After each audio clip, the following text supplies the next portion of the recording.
बड़ी खबर देख रहे हैं आप। मैं हूं आपके साथ आपका मेजबान रहीम अहमद खान। बड़ी खबर में आज जो जिक्र दरअसल एक दर्दनाक खबर का मैं करने जा रहा हूं। दिल्ली के पालम इलाके में आज सुबह एक दर्दनाक हादसा पेश आया, जहां पर एक बहुमंजिला इमारत, जिसको हम अपार्टमेंट आमतौर पर कहते हैं, अपार्टमेंट में आग लग जाती है और भीषण आग ने एक पूरे परिवार को यहां पर तबाह कर दिया।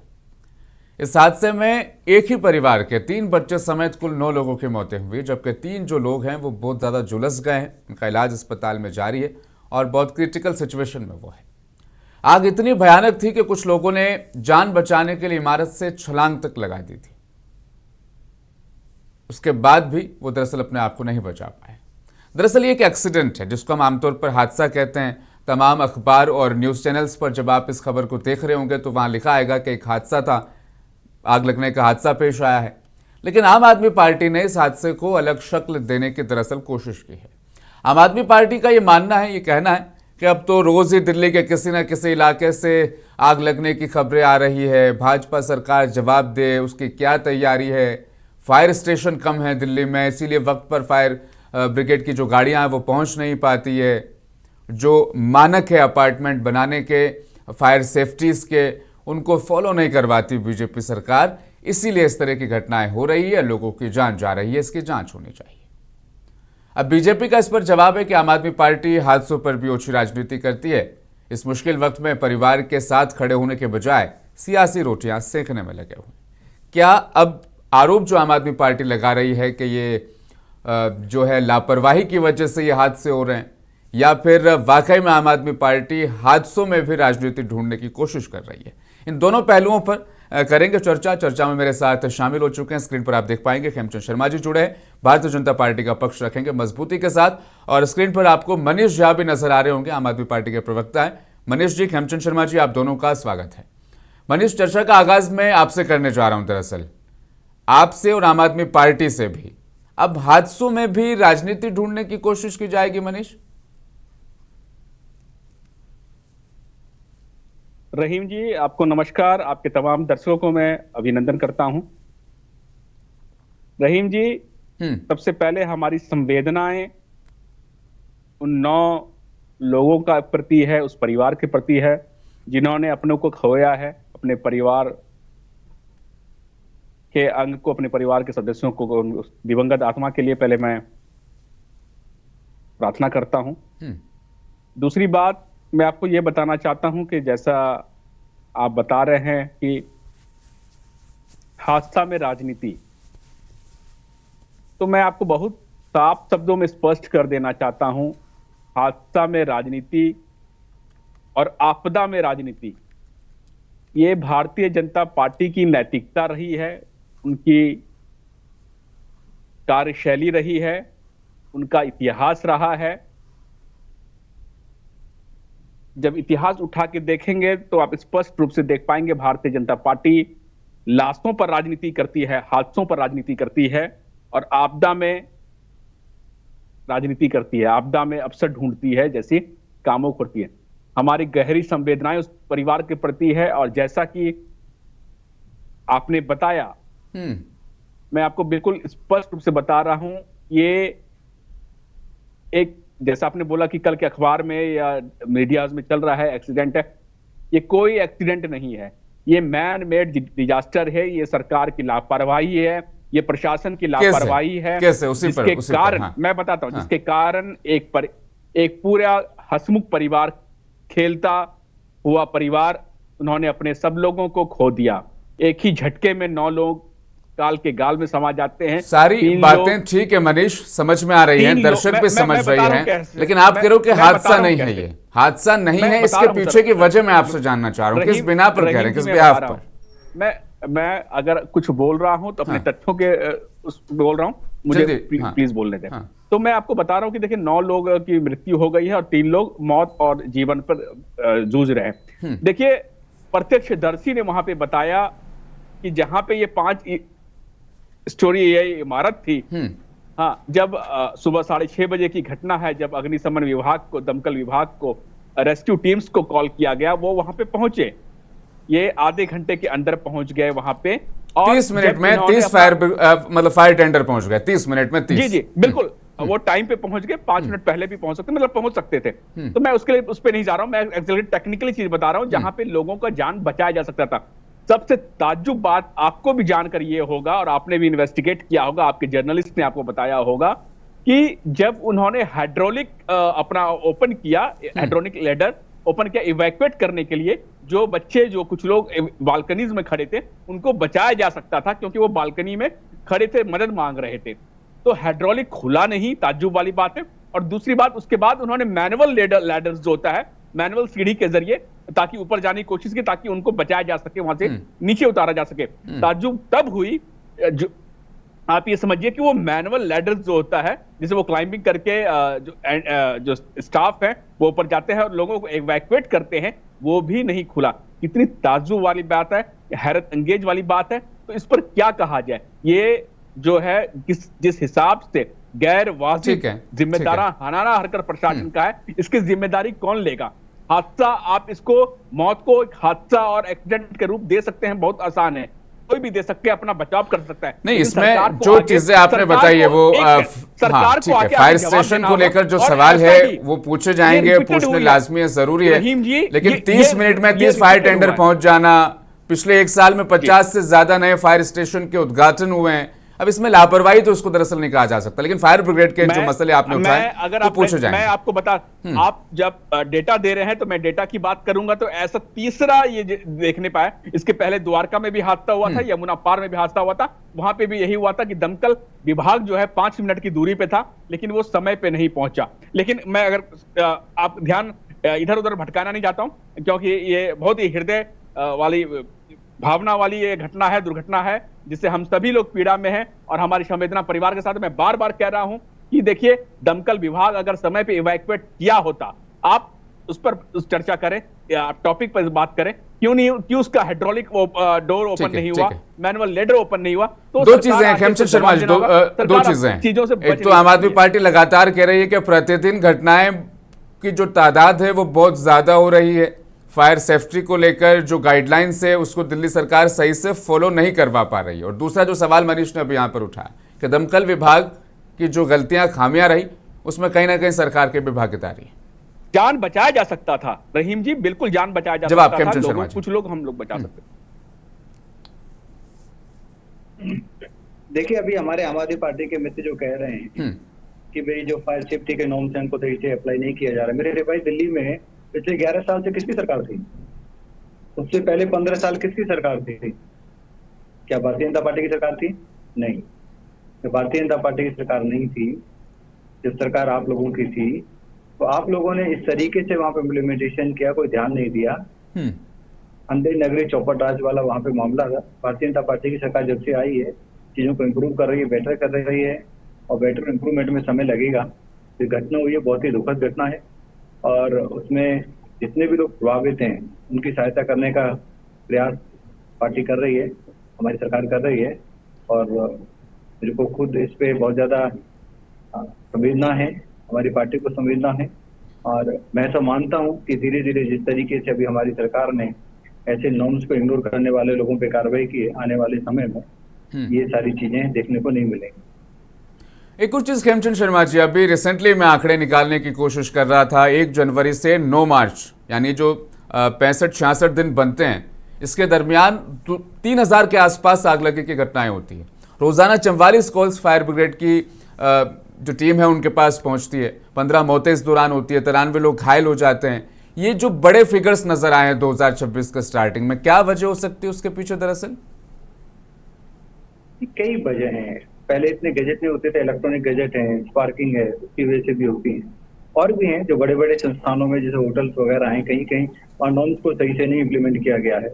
अनऑथराइज कॉलोनीज में नॉर्म्स को सही से नहीं किया जाता। कई ऐसी तंग, जैसे पुरानी दिल्ली में जाओगे बहुत तंग गलियां हैं और वहाँ पे 6-6, 7-7, 8-8 फ्लोर बनाए हुए हैं। अगर आग लग जाए तो वहां से निकलना बहुत मुश्किल है। ये स्ट्रक्चरल प्रॉब्लम है जो पुरानी प्रॉब्लम चली आई है। और अभी तो ये आग लगने का सीजन नहीं है। आग लगने का सीजन तो आएगा। आग लगने का सीजन तो अभी अप्रैल से लेके तो जून का टाइम है। उसमें बहुत ज्यादा ऐसी संभावना रहती है क्योंकि उस समय टेम्परेचर बहुत ज्यादा रहता है। टेम्परेचर बहुत ज्यादा रहता है तो उसकी वजह से वहां पे बहुत सारी प्रॉब्लम होने का खतरा रहता है। नहीं, मैं ऐसा दरअसल मानता हूँ। जब खेमचंद शर्मा जी जून का आप जिक्र कर रहे हैं तो जून 2025 की वो घटना जरूर मुझे याद आ गई। शाहबाद अपार्टमेंट द्वारका में आग लगती है, यश यादव 35 साल के, उनकी बेटी, उनकी भतीजी जो 11 और 12 साल की, उनकी मौत हो जाती है। उसके बाद सरकार का दावा था कि अब हम मास्टर प्लान तैयार कर रहे हैं, दिल्ली की हर अपार्टमेंट में, हर ऑफिसेज में, कॉरपोरेट हाउसेज में हम फायर सेफ्टी नॉर्म्स को जाकर के चेक करेंगे।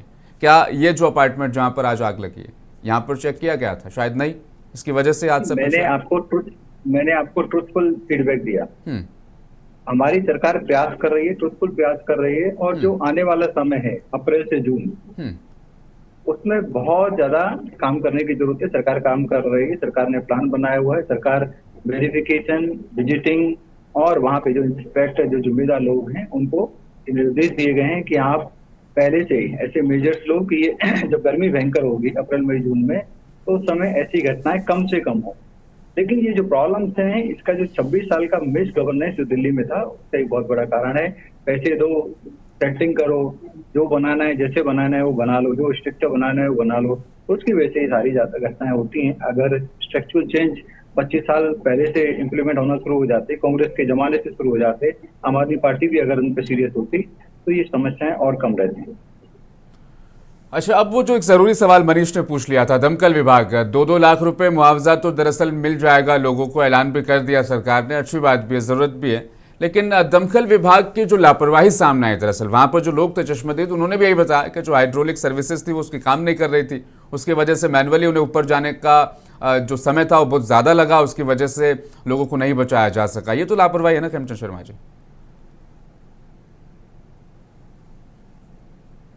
देखिए, दमकल विभाग का कोई जो टेक्निकल फॉल्ट जो आप बता रहे हैं, उसके बारे में मेरे को जानकारी नहीं, लेकिन हमें अप्रिशिएट करना चाहिए। वो अपनी जान को जोखिम में डालते, वो सेवियर्स हैं, वो एक तरीके से हमारे वॉरियर्स हैं, वो हमारी जान बचाने की कोशिश करते हैं। तो यहाँ पे जो प्रॉब्लम्स हैं उनकी नहीं है, ऐसा नहीं कि वो टाइम पे नहीं आए। कई जगह गली बहुत छोटी हैं, कई जगह इंक्रोचमेंट इतना है कि गाड़ी आपकी प्रॉपर्ली घुस ही नहीं सकती, कई जगह वहां पे ऊपर तक जाने की चीजें नहीं है। हो सकता है कि जो टेक्निकल फॉल्ट तो मशीनों में कभी भी, कहीं भी, कैसे भी आ सकता है, लेकिन ओवरऑल मैं दिल्ली के दमकल विभाग को अप्रिशिएट करता हूँ, उनको सल्यूट करता हूँ। वो अपनी जान को जोखिम में डालते हुए ऐसी जो घटनाएं होती हैं उसमें अपना पूरा योगदान देते हैं, कंट्रीब्यूशन देते हैं, जान बचाने का काम करते हैं। मनीष, अब मैं आपके पास आऊंगा। दरअसल तैयारी चल रही है, जो सीजन है उससे पहले जो तमाम प्रिकॉशंस जो है गवर्नमेंट को लेने, वो भी वहां पर लिए जाएंगे। फायर सेफ्टी को लेकर के आपने सवाल खड़े किए, उसके भी जवाब मिले। दरअसल दमकल विभाग मेहनत करती, काम करती, नो डाउट। वो टेक्निकल ग्लिच है या किस वजह से वो आया, वो जांच का विषय, उसमें जांच भी हो जाएगी। लेकिन अब आम आदमी पार्टी कह रही है कि जांच होनी चाहिए। किस चीज की जांच होनी चाहिए? हादसे बढ़ रहे हैं, इस वजह से जांच होनी चाहिए। रहीम जी, बहुत ही हास्यप्रद है और दुखद है ये जानकर कि दिल्ली में महज एक इंसान की जो कीमत है, जान की कीमत, सरकार ने 2 लाख रुपए लगाया। यहां बैठे प्रवक्ता बोल रहे हैं हम प्रयास कर रहे हैं, और दमकल विभाग की उनकी नाकामी की गुणगान कर रहे हैं। तमाम वहां पे जो लोग थे, चश्मदीद थे, उन्होंने बताया कि ये लापरवाही और एक दमकल विभाग प्रशासन की पूरी तरीके से लापरवाही की वजह से 9 के 9 लोग काल के गाल में समा गए और समय मृत्यु को चले गए। 4 से 5 लोगों को बिल्कुल बचाया जा सकता था, जो बालकनी में खड़े थे, वो मदद मांग रहे थे। हाइड्रोलिक सर्विसेज समय पर नहीं शुरू हुआ और मैनुअली काफी लेट पहुंचे। ऐसे में सवाल उठता है, क्या सरकार ने दमकल विभाग और अग्निशमन विभाग के अफसरों पर क्या कार्रवाई की है? विभागीय मंत्री ने अपना क्या आदेश दिया है? जांच रिपोर्ट, जांच कमेटी बैठाई है, और अगर जांच कमेटी नहीं बैठी है तो इसमें सरकार और विभागीय लापरवाही के साफ साफ प्रथम दृष्टया में ये नजर आता है। और हमें लगता है यहाँ पर हादसा नहीं, मौत का FIR दर्ज होना चाहिए। ऐसी घटनाएं दिल्ली में बढ़ रही है, भारतीय जनता पार्टी में के सरकार के राज्य में बढ़े। मेरे मित्र अभी बता रहे थे भाजपा के कि 11 साल 12 साल के राज्य में और उसके पहले कांग्रेस के राज्य में। अरे सबसे पहले आप ये बता दो महाशय, 20 साल से MCD पर आप कब्जा करके बैठे थे, और वर्तमान में भी जो ये स्ट्रक्चर बनती है उसका बायलॉज और सारा जो प्लान्स है एमसीडी के द्वारा अप्रूव होता है, एमसीडी की देख रेख में बनता है। इन एक ईंट अगर आप लगाने जाएं, ठीक है, जवाब ले लेते हैं, यहीं पर ले लेते हैं एमसीडी के लोग पहुंच इसी जाते समय। हैं। खेमचंद शर्मा जी, ठीक है, मान लिया इमारतें पुरानी हैं, तमाम चीजें, लेकिन देख रेख तो एमसीडी करेगी ना। पहले के हादसा से और आज के हादसा से इन्होंने कोई सबक नहीं लिखा है। इनके लिए महज ये एक अखबार का हेडलाइंस है जो बीत जाएगा और ये अगले दूसरे हादसा होने का इंतजार। खेमचंद शर्मा जी, 20 साल से एमसीडी बीजेपी के पास है और एमसीडी का दायरा ही है, इन तमाम चीजों को देखना होता है। दमकल विभाग भी एमसीडी हैंडल करती है दरअसल, दिल्ली सरकार। मेरे मित्र को शायद ये पता नहीं है कि एमसीडी के दायरे में दमकल विभाग नहीं आता। हाँ, नहीं, दमकल विभाग दिल्ली सरकार, और बिल्डिंगों का रजिस्ट्रेशन किस नॉर्म से वो बनेगी वो एमसीडी के पास है। दमकल विभाग दिल्ली सरकार। नॉर्म्स अलग चीज है, लेकिन जो सिक्योरिटी है, सिक्योरिटी क्लियरेंस वो दमकल विभाग से आती है, अलग अलग है। एक होता है स्ट्रक्चरल, तो स्ट्रक्चरल एमसीडी के पास जो स्ट्रक्चरल नक्शा बना के, तो नक्शा तो अनऑथराइज्ड कॉलोनी बसाने का 15 साल में काम कांग्रेस ने किया, कहाँ है मानकता? पूछिए ना, वास्तव में से 95 मकानों के लापरवाही पे सरकार ने अभी तक क्या एक्शन लिया है? वो बन गया। अभी आप पुरानी दिल्ली में जाइए और सरकार ने क्या एक्शन लिया ऐसे होंगे, आप सीलमपुर में जाइए जहाँ 7-7, 8-8 फ्लोर चढ़ाए हुए हैं, परमिटेड 3 से 4 फ्लोर होते हैं, 7-7, 8-8 फ्लोर चढ़ाए हुए हैं, छोटे छोटे मकान है, छोटी छोटी गलियां हैं। अगर वहां पे हादसा होगा तो वहां पे लोगों को बचाना बहुत मुश्किल है। ये सारी बिल्डिंग आज तो खड़ी नहीं हो गई, ये सारी बिल्डिंग है ओवर द टाइम जो उस समय वर्तमान में सरकारें थी उन्होंने खड़ी की, ले दे के खड़ी की, और कुछ जगह अपीचमेंट की वजह से खड़ी की, वोट बैंक की वजह से खड़ी की, क्योंकि भाई हमारी जो वोट बैंक है उसको कंसोलिडेट कर लो, एक एरिया में घुसा लो। फिर जिस तरीके से अनासाना तरीके से उन्होंने कॉलोनियां बसाई, नहीं, जितनी भी बातें आप कह रहे हैं खेमचंद शर्मा जी, उनके स्ट्रक्चर को मंजूरी किसने दी? एमसीडी ने। एमसीडी में 20 साल से आप हो, क्या कहना क्या चाह रहे हो? कोई मंजूरी नहीं दी मेरे भाई, कोई मंजूरी नहीं दी, मैं वही बता रहा हूँ आपको। आप ऐसे मकानों को देखोगे उनके पास कोई भी क्लियरेंस नहीं है। हाँ। वो पॉलिटिकल दबाव में, पॉलिटिकल प्रेशर में, मैं भी दिल्ली वासी हूँ, आप दिल्ली आओगे तो देखोगे कि दिल्ली, अगर आप कुछ एरियाओं को छोड़ दोगे, ज्यादातर दिल्ली अनऑथराइज्ड तरीके से बसाई गई, और वो उस दौरान बसाई गई जब कांग्रेस कंट्रोल में थी। और कांग्रेस ने चीजों को बदतर, खराब तरीके से शुरू किया और उनको बदतर करने का काम, उनको और बेकार करने का काम आम आदमी पार्टी ने किया। आम आदमी पार्टी अनऑथराइज्ड कॉलोनी में नाटक नोटंकी करने के लिए खंभों पे तो चढ़ जाती थी, कनेक्शन कैसे काट देगा कोई, मैं जोड़ता हूँ, लेकिन वहां पे सुविधाएं देने का काम, इंप्रूवमेंट करने का काम, रिपेयर करने का काम, लोगों को सलाह देने का काम, लोगों को हेल्प करने का काम, कि अगर उनके जो स्ट्रक्चर्स ऐसे हैं जो डेंजरस स्ट्रक्चर हैं तो उनको बेटर किया जाए, उस पर कोई काम नहीं किया। मैं सब मानता हूँ वर्तमान सरकार इसमें गंभीरता से काम कर रही है, अपनी बात रखिए मनीष, घटना है, और उसमें जो भी मैं आपको बता रहा हूँ, देश की आजादी को 80 साल हो चले, देश की आजादी को 80 साल हो गए, और देश की जो वर्तमान स्थिति है, अगर देश में कुछ दिक्कतें हैं या विफलताएं हैं तो उसके लिए सिर्फ 2 लोग जिम्मेदार हैं। देश की आजादी, पूरे देश में अगर कुछ घटनाएं घट रही हैं या विफलता है, देश पीछे है, तो उसके लिए नेहरू जिम्मेदार हैं। और दिल्ली में अगर अभी आज कुछ भी घटना घट रहा है दिल्ली में, चाहे वो प्रदूषण का मामला हो, चाहे हादसा में लोगों की जान जा रही हो सरकार की लापरवाही से, प्रशासनिक लापरवाही से, उसके लिए केजरीवाल जिम्मेदार है। बहुत आसानी से गैर जिम्मेदाराना ये बातें बोलकर भारतीय जनता पार्टी अपनी राजनीतिक रोटियां सेकना चाहती है। और जैसा कि आपने बताया था कि देखिए किस प्रकार से ये जो सरकार है भारतीय जनता पार्टी में आपदा में अवसर ढूंढ रही है, आपदा में भी राजनीति करने से चूक नहीं रही है। अब आप बताइए कि कुछ भी क्लियरेंस होता है बिल्डिंग का, मैं आपको बता देता हूं दिल्ली में हाल ये है कि अगर आप एक अपना घर का मरम्मत भी करने जाते हैं तो बाजार से आप ईंट बाद में आती है और एमसीडी के कर्मचारी पैसे वसूलने के लिए, दलाली लेने के लिए पहले पहुंच जाते हैं। तो सवाल ऐसा उठता है कि जिस प्रकार से बता रहे थे कि 7 मंजिला इमारत या 8 मंजिला इमारत बन गया है, तो सरकार के हाथों में क्या चूड़ियां हैं? तो ऊपर से लेकर नीचे तक 4 लेयर की सरकार इनकी है, एमसीडी इनकी है, दिल्ली सरकार इनका है, केंद्र में सरकार में ये है, एलजी इनकी है। अब इनको क्या पाकिस्तान से कोई मदद मिलेगा तब ये कार्रवाई करेंगे, तो यह हादसा होने का वेट कर रहे हैं। ये सरकार गैर जिम्मेदाराना सरकार है, हादसों का वेट कर रही है। मैंने जैसे आपको पहले भी बोला कि ये हादसा होगा, 2 दिन तक इस पर चर्चा होगी, फिर ये भूल जाएंगे, फिर अपने कामों में। ये अन्य हादसा होने पे, और अन्य हादसा भी जब होगा तो ये 2 लाख रुपए देके अपनी जिम्मेदारी छुड़वा लेंगे। अभी तक सरकार के किसी भी मंत्री ने यह नहीं बताया है कि सरकार की लापरवाही है, इसमें प्रशासनिक चूक हुई है, किस प्रकार से अपने दमकल विभाग को, अग्निशमन विभाग को ये दुरुस्त करेंगे और उनके बड़े अफसर पर कार्रवाई होगी। एक कार्रवाई अगर ये कर दें अगर एक ऐसी एक कार्रवाई ये अपना एग्जाम्पल सेट कर दे तो सारी दिक्कतें सही हो सकती है। मैं आपको बता देता हूं, आज से 1.5-2 महीने पहले एक कमल नाम का एक लड़का था जिसका सड़क दिल्ली जल बोर्ड ने गड्ढा खोद रखा था जनकपुरी में, जिस पर वो गिरकर मर जाता है। और वहां जो विधानसभा है वो ये मंत्री का है, वो भारतीय जनता पार्टी के मंत्री, लेकिन उन्होंने क्या किया, 2 गरीब मजदूरों को पकड़कर उन्होंने जेल में बंद कर दिया। आज तक ना ठेकेदार मिला है न दिल्ली जल बोर्ड के तमाम ठेकेदार अधिकारी। उदयपुर राजस्थान से पकड़े गए हैं, आबू रोड से, माफ कीजिएगा, वहां से उनको गिरफ्तार किया गया, लाया गया दिल्ली। 2-4 दिन पहले गिरफ्तार हुआ होगा। इन्होंने 2 गरीब मजदूरों को पकड़ के जेल में डाल दिया, लेकिन दिल्ली जल बोर्ड के एक भी अफसर पर इन्होंने कार्रवाई नहीं की है। तो मैं आपके माध्यम से वही बताना चाहता हूं, आरोप प्रत्यारोप करने की मेरी बिल्कुल आज मंशा नहीं है, मैं खुद पीड़ा में हूं। लास्ट कमेंट खेमचंद शर्मा जी, अब आपका। बस मैं ये बताना चाहता हूं कि ऐसे हादसों पर प्रशासनिक कार्रवाई कब करेगी सरकार, क्योंकि अगर सरकार सबसे ज्यादा सवाल जो खेमचंद शर्मा जी उठ रहे हैं ना, वो प्रशासन की लापरवाही कोताही को लेकर कर ही उठ रहे हैं।